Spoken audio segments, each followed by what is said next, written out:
Tekbir! Tekbir! Allahu Ekber! Allahu Ekber! Allahu Ekber! La ilahe illallah! La ilahe illallah! Muhammed Resulullah! Muhammed Resulullah! La ilahe illallah! La ilahe illallah! Muhammed Habibullah! Muhammed Habibullah! La ilahe illallah! La ilahe illallah! Muhammed Nebiyullah! Muhammed Nebiyullah! Tekbir! Tekbir! Tekbir!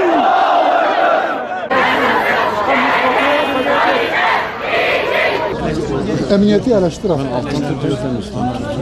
Tamam. Hocam bir mikrofon daha var. Abi istersen siz de böyle o taraftan bunları tutabilir misiniz? İhvana selam, direnişe devam. İhvana selam, direniş. Çok kıymetli Hazirun. Biraz evvel gerçekten uğramış olduğumuz saldırı acaba Diyarbakır'da emniyetin içinde paralel zihniyetler ve Sisi'nin yandaşları mı var?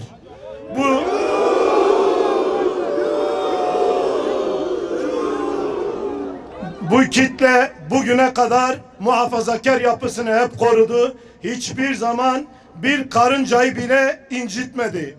Yapılan bu saldırıyı, halka yapılan ve sivil toplum kuruluşu başkanlarına yapılan bu saldırıyı lanetliyor. Kahrolsun işbirlikçi hainler! Kahrolsun işbirlikçi hainler!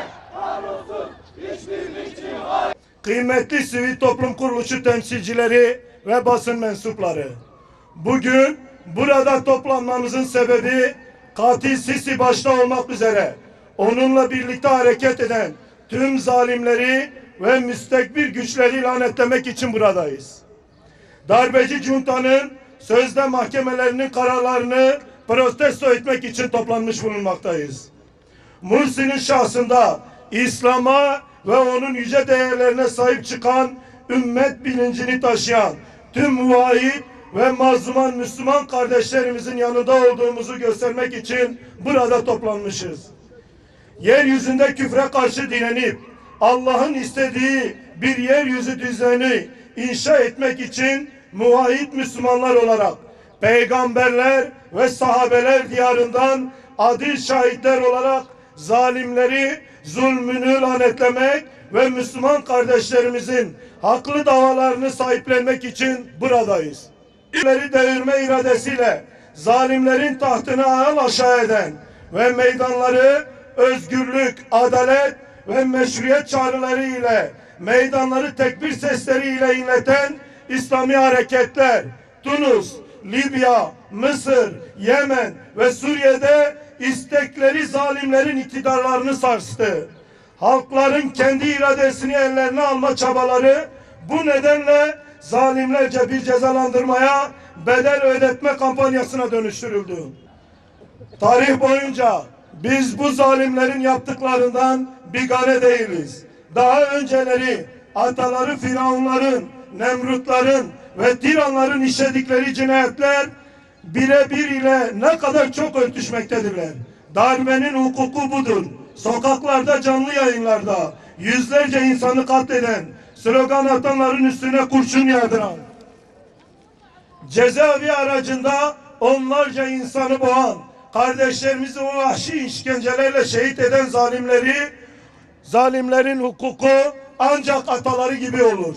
Müslümanların ve tüm kişiliğine sahip çıkan insanların onurudur ve onuru olmaya devam edecektir. İslami hareketleri engellemeye çalışan güçler Allah'ın izni ve Müslümanların eliyle hak ettiği cezayı alacaklardır. Ne mutlu ki dün kurşunlara, katliamlara rağmen susmayan, sinmeyen kardeşlerimiz bugün de idamlar, hukuksuzluklar karşısında sinmiyor, geri adım atmıyor, bilakis mücadelelerini sürdürüyorlar. Bizler Sisi gibi zalimleri, Beşar gibi kasapları, Maliki gibi despotları, Suud gibi satılmış uşakları, tüm katil diktatörlüklerin patronluğunu yapan ABD'sini, İsrail'i, Birleşmiş Milletler'in beşli çetesini, Rusya'sını lanetlemeyi sürdüreceğiz. Müslümanların söz konusu olduğunda bütün coğrafyalarda ABD, AB, Birleşmiş Milletler ve diğer işbirlikçileri sağır pozisyonuna düşmekte. Ve bizatihi Müslümanlara yönelik yapılan zulmün destekçisi olmaktadırlar. Bunu hiçbir zaman unutmadık ve unutmayacağız. Selam Kürdistan'dan Mısır'a, birer işe bir selam. Kürdistan'dan Mısır'a, birer işe bir selam. Adaleti tesis etmek ve özgürlüğün kapılarını açmak için mücadelemiz arzın tamamında devam edecektir. Unutulmamalıdır ki bizler başarıyı ve taltifi sahte ilahlardan değil, yalnızca Allah'tan bekleyen Müslümanlarız. Zillete boyun eğene yazıklar olsun. İzzete talip olanlar için tüm Müslüman kardeşlerimize binlerce selam olsun.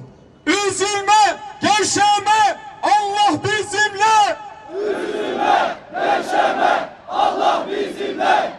Üzülme, gevşeme, Allah bizimle. Üzülme, gevşeme, Allah bizimle.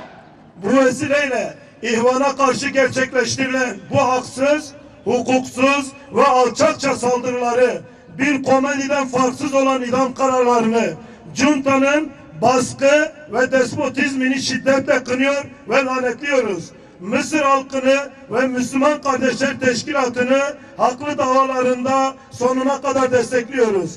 Ey Müslüman halkımız, ey ümmet, yeter artık, ayağa kalk ve mazlum kardeşlerine sahip çık. Siyonistlere, emperyalistlere, diktatörlere, darbecilere dur deme vakti geldi. Bizim için, ümmet için direnen kardeşlerimizin yanında, kapitalist barbarların karşısında durma vaktidir. Gün bugündür. Ancak zalim Sisi ve yaptığı bu zulmü destekleyip alkışlayan arkasındaki alçaklar şunu unutmasınlar ki Müslümanların önüne konulan idam safhaları asla onları korkutmamış ve yıldırtmamıştır. Nice Şeyh Saidler, Seyit Kutuplar ve Abdülkadir Molla bu yolla şehadete ulaştılar. Ancak binlercesi onların bıraktığı bayrağı devralıp davalarını sürdürdüler. Onlara bu cezaları reva görenler ise bu dünyada rahat yüzü görmediler. Ahirette de onları büyük bir azabın beklediğine inanıyoruz. Darbeci Sisiler şunu bilsinler ki onlara bugün destek verenler yarın cenazeleri bile yerden kaldırılmayacaklardır. Şikayet etmeyeceğiz. Ayağa kalkacağız. Kardeşlerimiz özgür kalana kadar da yanlarında olacağız.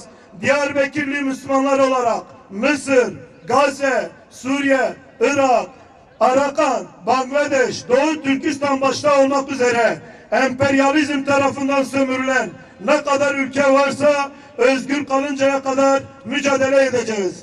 Tüm duyarlı kamuoyunu zalim Sisi'nin hukuk cinayetlerine karşı çıkmaya davet ederken maddi ve manevi her türlü imkanımızla başta İhvan-ı Müslümin olmak üzere Mısır'daki Müslümanların yanında olduğumuzu bir kez daha haykırıyor. Hepinizi Allah'a emanet ediyoruz. Pankartları, dövizleri toplayın.